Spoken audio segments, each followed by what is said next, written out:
제실공 김장수. 1970년대부터 쿵푸 영화의 붐이 일어나자 이소룡을 시작으로 기라성 같은 배우들과 수많은 무술 영화가 등장했고 그만큼 무술을 배우려는 학생들도 많아졌다. 1989년 봄 대전 유성시장에 태국 무술관이 열렸다. 이곳에서는 주로 소림권, 당나권 등의 외곽원법 중심으로 쿵푸를 지도했다. 91년 봄 중국 무술에 목말랐던 김장수 관장은 우연한 기회에 지인을 통해 중국 흑룡강성에 있는 무술 선생을 소개받는다. 무술 선생과의 만남을 계기로 김 관장은 그해 12월 25일 중국으로 건너가 중국 무술을 연구하기 시작한다. 처음으로 방문한 곳은 흑룡강성 체육운동학교이다. 1995년 김 관장은 배움의 자리를 북경체육대학으로 옮긴다. 당시 북경체육대학의 무술 수업료는 하루에 80달러, 숙식이 제공되고 오전에는 무술을 배우고 오후에는 북경 시내를 관광했다. 그러던 어느 날 처음으로 경극을 본 김 관장은 경극 배우들의 유연함과 시선 처리, 표정 관리 등 그들의 쿵푸 실력에 매료되어 쿵푸에 더욱 빠져들게 된다. 하신리 임금봉을 지나 상신리에 오르면 고풍스러운 모습의 장승이 우리를 맞는다. 구룡사지 당간제주 뒤쪽의 탐로에서는 계룡산의 기운을 느낄 수 있고 통일신라 시대의 불교 가람으로 삼불봉의 기운이 서려 있는 곳이기도 하다. 그 옆 동산에 오르면 김정빈의 소설 단에 나오는 우학도인의 묘소가 있다. 조용한 도가의 느낌이 옅은 여운을 전한다. 계룡산의 가마터는 조선시대의 유명한 도요지로서 임진왜란 때 이곳에서 끌려간 도공 2~3평이 일본의 도조가 되어 기념비도 세워져 있다.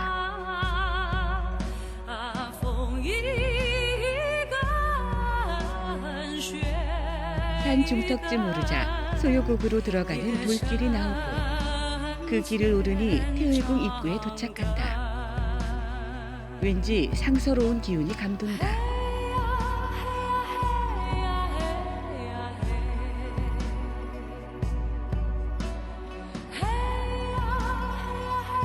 태국 문양이 선명한 표지석을 보니 태극 도량에 들어선 것이다. 기세등등한 바위들이 석벽을 두르고 있고 용도와 소호지가 보이며 중심에는 원형의 태극 도량이 펼쳐져 있다. 이곳은 멀리 삼불봉이 보이는 곳으로 밖에서는 은폐되어 있으나 안에서는 밖을 관망할 수 있는 요새다. 태을문 쿵푸와 태극권 전수관 김장수 관장은 청년기에 쿵푸를 했고 유성에 도장을 차린 지 꽤 오랜 시간이 흘렀다. 그러다 중국에 가서 태극권을 익혔고 북경체육대학뿐 아니라 허베이 성석가장의 태극권 명인 마홍 선생의 문화에 들어가서 활약했다. 마홍 선생과는 어떤 인연이 있으셨나요? 중국 무술에서는 대체로 사제지간이 구성되어 있어요. 북경 쪽에는 풍지강 선생이 있었고 석가장 쪽에는 마홍 선생이 있었는데 중국의 진가구에는 4대 명인이 있다고 하는데 저는 그 사람들보다는 그래도 가까운 북경에서 찾던 중 한 번은 그 풍지강 선생의 그 태극권 강의를 들으러 갔었어요. 그러니까 제 스타일이 아니더라고요. 그래 가까운 이제 마홍 선생을 찾아가게 됐죠. 아마 그때가 1999년도인 걸로 알고 있어요. 이게 그래 그때 찾아가서 딱 보니까 선생님의 자세나 말씀 들어보니까 저의 스타일로 딱 맞아서 약 한 10여 차례 찾아가서 교정과 수정을 받아가면서 배우게 됐습니다. 한국의 태극권 1세대 김장수 관장은 무술에 대한 일념으로 한국과 중국을 오가며 많은 수련을 거쳤으며 대전 유성에 위치한 전수관에서 수많은 후학을 양성한다. 그의 수제자 정성로 씨도 다니던 직장을 그만두고 충남 계룡시에 도장을 열어 태극권을 전수하고 있다. 그는 중년의 나이에 좋은 직장을 포기하고 태극권에 입문했다. 그 결과 중국 무술협회가 주관하고 북경체육대학이 주최한 국제 무술 태극권 대회의 진가 태극권에서 한국인이 우승하는 쾌거를 이룬다. 중국 국제 태극권 대회에서 입상한 제자가 있다고 들었습니다. 어떻게 된 것입니까? 제가 중국을 다니다 보니까 처음에 흑령강서부터 시작했어요. 그래서 거기서 북경 체대로 소개를 받아서 그쪽에 운동하다 보니까 거기에 국제대회들이 있더라고요. 2년에 한 번씩. 그래서 그때가 90년대죠. 중반에 저희 도장 수련생하고 같이 가서 거기서 금메달을 한번 따고 그 이후에 한 5년 후에죠. 그 후에 지금 계룡산 그 신도안에서 체육과를 하고 있는 우리 정성노 제자도 거기 가서 금메달을 땄었습니다. 태극권 명인 김장수 선생님의 수제자로서 소감을 말씀해 주십시오. 김장수 관장님은 국내 태극권 1세대로서 국내뿐만 아니라 국제적으로도 가타가 공인된 태극권 명인이십니다. 그분한테 저는 태극권을 잘 배운 것에 대해서 항상 자부심을 느끼고 있습니다. 앞으로 동방 문화의 이 정수인 태극권을 통해서 우리의 소중한 자산으로 인식하고 우리 후세들이 대를 이어서 잘 보존하고. 태극권 명인 김장수 씨는 문무겸전의 실력자다. 몸으로 무술을 깨우치기 위해 부단히 단련하고 세종 지역 인터넷 신문인 세종의 소리에 칼럼을 쓰기 위해 독서 또한 즐긴다. 인터넷 검색도 수준급으로 홈페이지 자료도 스스로 관리한다. 김장수 관장님께서는 직접 홈페이지를 관리하시고 칼럼도 쓰신다고 들었습니다. 한국에서는 보기 드문 무술 명인으로서 문무겸전이신데 관장님의 태극권에 대한 보람과 특별한 관점이 있으시다면 말씀해 주십시오. 태극권은 이게 어떻게 보면은 취미는 개인이지만 도장을 열고 이것을 후배를 양성하는 입장에서 볼 때는 내 개인적으로는 그 가족이 협조를 해줘야 보람을 느끼고 거기에서 에너지를 받아서 지금까지 이어오는데 가족들이 나름대로의 아빠 하는 일에 적극적으로 지지를 해주고 또 역시 저의 아내까지도 이렇게 지지를 해줘서 여기까지 오게 됐습니다. 그렇지만 이제 내는 나름대로의 활동을 해야 되겠죠. 사회적인 활동. 그러다가 어느 지인을 만나 세종의 소리에 칼럼을 쓰게 됐는데 거기에서도 한 20여 편 이상 칼럼을 쓰게 됐고 그러다 보니까 그리고 또 과거에서는 방송국이나 저의 어떤 장기라고 할까 어떤 저의 어떤 그런 모습이 사회에 나름대로 이렇게 두각이 되다 보니까 이렇게 출연한 적도 있었는데 저는 그냥 조용히 이렇게 가족들과 함께 더불어서 이렇게 운동하는 게 그게 가장 큰 보람인 것 같아요. 제술공 김장수는 무술인의 꿈을 실현하며 계룡산에 들어가 바위를 옮기고 소호지를 파고 도량을 만든다. 계룡산 상신리의 도량을 차지하게 된 연유가 있나요? 모든 사람들은 젊어서는 마을에서 운동하지만 나이 들어서 운동하기란 마을보다는 이런 심산유곡 계룡산에 명소 좋고 자연 공기 좋고 그런 곳을 찾아 헤매던 중 아는 지인이 저쪽 신원사 쪽에 있었는데 그쪽에 알아보다가 갑자기 상신리 쪽에 도인들이 많이 산다고 해서 그러던 중 어떻게 아는 사람을 이렇게 만나서 이곳으로 오게 됐어요. 와서 보니까 너무 좋고 그렇습니다. 원형의 도량은 태극 8개의 형상 같은데 무슨 의미입니까? 태극권은 자연 원리의 바탕을 둔 음양오행에 이치를 뒀기 때문에 태극권의 그 본질인 태극의 형상을 나름대로 만들어서 거기에 이치에 맞게끔 운동하고 있어요. 누구는 태극권이 부드럽고 그냥 호흡에 맞춰서 한다지만은 이런 심산유곡에서 하려고 하면은 자연과 어떤 태극의 이치를 맞춰서 해야 그 의미와 품격이 살아나겠죠. 이곳 음양의 이치에 보면은 동쪽으로는 임금봉이 있고 남쪽으로는 삼불봉이 있고 이 뒤쪽에는 제 나름대로의 이 삼도봉이 있는데 북쪽은 현무라 했는데 이곳 북쪽의 형상이 거북이 모양으로 되어 있습니다. 참 천하의 명당인 것 같습니다. 어떤 무공수련을 하십니까?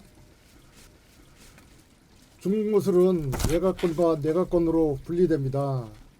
외곽권은 소림권이 대표적이고 내곽권은 태극권이 대표적인데 이곳은 내곽권에 가장 적합한 곳이라 생각하고 내가 또 태극권을 좋아하다 보니 역시 내곽권의 운동으로서 가장 적합하다 보니까 이곳을 오게 됐습니다. 이곳 내곽권은 너무나 좋더라고요. 자연과 더불어서 물소리와 바람과 더불어서 이곳이 내곽권에 가장 적합한 장소라고 생각합니다. 과거의 무술에 대한 열망이 현재의 제술공 김장수를 만들었고 그렇게 만들어진 제술공 김장수는 계룡산 상식리에 응거하여 세외로에서 유유자적 무술을 연마하며 살아간다. 제술이란 무릎을 드는 자세를 말한다. 제술공의 태극권 구결은 입신중정, 원당곡슬, 십지조지, 하오상흡이다. 태극권과 참장공에 대해서 말씀해 주시겠습니까? 태극권과 참장공은 뛰어놀 수가 없죠. 태극권에서. 그런 이유는 우리가 태극권을 이제 어떻게 운동하느냐가 중요한데 이게 이제 무술적으로 할 것인가 아니면 건강으로 할 것인가 아니면 그냥 할 것인가. 우리가 얘기하는 그냥 하는 거는 오락성이라고 하는데 이게 그 태극권이 이제 무술적인 관계로 넘어가다 보면은 이 참장공을 해야죠. 왜 그러냐면 참장공은 이 내단을 쌓는데 가장 기본적인 자세이기 때문에 꼭 필요하기 때문에 사람들이 참장공에 대해서 어떤 요결이나 어떠한 참장공에 설명을 하더라도 지나치지 않고서 계속 들어가면서 연구해야 된다는 게 저의 생각입니다. 태극권의 구결은 무엇입니까? 태극권의 구결은 전체 태극권을 통제하는 그런 요결이겠죠. 태극권은 진식, 양식, 손식, 오식, 무식으로 나눠지는데 각자의 동작은 분명히 다르죠. 그렇지만 그걸 구성하고 있는 동작의 원리는 같기 때문에 그것을 우리는 신법이라고 얘기하고 또 연법이라고 얘기하고 등등 있는데 그것을 구결이라고 하죠. 태극권명인 제술공 김장수는 자신의 꿈을 실현하고 있는 것이다. 태극사상은 아시아 인문학의 비조이며 동이인 복희 씨의 사상이다. 유가와 도가 역시 동방의 공유 사상이다. 제술공 김장수는 중국인이 인정한 한국의 태극권 명인으로 그는 한국 노년층의 대중적인 오락가 취미가 질적으로 향상되어야 한다고 말한다. 태극권 전수가 예전 같지 않다고 들었습니다. 현대 사회의 사회적인 문제들, 예를 들면 노년층의 전문적인 오락이나 취미의 발굴이 취약한 것이 현실인데 중국에서는 일반인들이 335 공원에 모여서 태극권이나 댄스에 심취해 있는 것을 볼 수 있지 않습니까? 이에 대해 우리는 경각심을 가져야 할 것입니다. 그렇다면 태극권 명의로서의 관장님의 의견을 말씀해 주세요. 현재 태극권은 뭐 예전과 같지 않다고 했는데 예전에는 이 태극권이라는 것보다는 이 콩푸라는 중국 무술이라는 큰 틀에서 어떤 영화나 뭔진 몰라 어떤 호신술에 의한 어떤 그런 쪽으로 운동이 진해지다가 서서히 중국 무술의 어떤 실체가 무술적인 것보다는 이런 호신적인 그런 쪽으로 이렇게 양상이 됐죠. 그래 현재 지금 사회적으로 문제점을 놓고 볼 때 이 옛날식으로 한다면 젊은 층이 했는데 요즘에 노년층의 운동의 종목이 서서히 태극권 쪽으로 이렇게 흘러가다 보니까 거기에 이제 그 전문성이 태극권에 대한 지도자나 사범이나 전문성이 있어야 되는데 이것이 우리가 지금 현재 태극권의 전문성이 중국에서 제대로 좀 이렇게 좀 배운 사람들이 좀 많아서 중국과 어떤 동일한 위치에서 해야 되는데 이 어떤 그 자료나 비디오나 그런 걸 그 비디오식으로 이렇게 지도하다 보니까 약간의 전문성이 좀 떨어지는 게 사실인 것 같아요. 그렇지만 요즘에는 많이 좋아졌는데 근데 지금의 좋아진 어떤 실력이 과거에 좋은 그런 지도 양상이 이게 받침이 돼야 되는데 그러다 보니까 오늘날은 사실은 그 많은 사람들이 떠난 다음에 지도자는 그래도 좀 괜찮은데 중국은 뭐 잘 아시겠지만은 공원마다 태극권과 그 댄스가 사회 운동으로서 더 나가서 어떤 그런 보건 운동으로서까지도 충분히 지금 발전되고 이게 의료까지 접어들는데 우리는 뭐 그런 거에 대한 저기가 거의 없죠.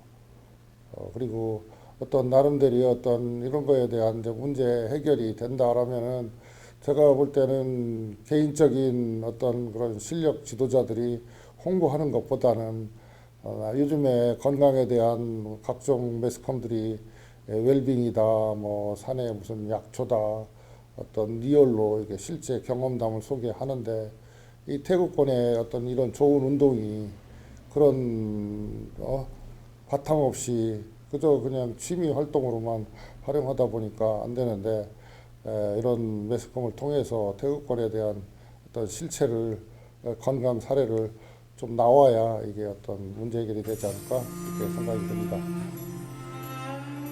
우리 사회가 경각심을 갖고 노인을 공경하고 노인의 건전한 취미를 조성해 살기 좋은 사회를 이루는 데는 태극권만큼 좋은 운동은 없을 것이다. 그것이 동방 문화의 정수이며 우리가 전수해야 할 사상이기 때문이다. 우리가 위기에 처한 것은 중국을 바로 알지 못하기 때문으로 우리는 지성인으로서 사심과 욕심을 버리고 시대 사항을 파악해 우리의 지도리 중심을 잡아야 할 것이다.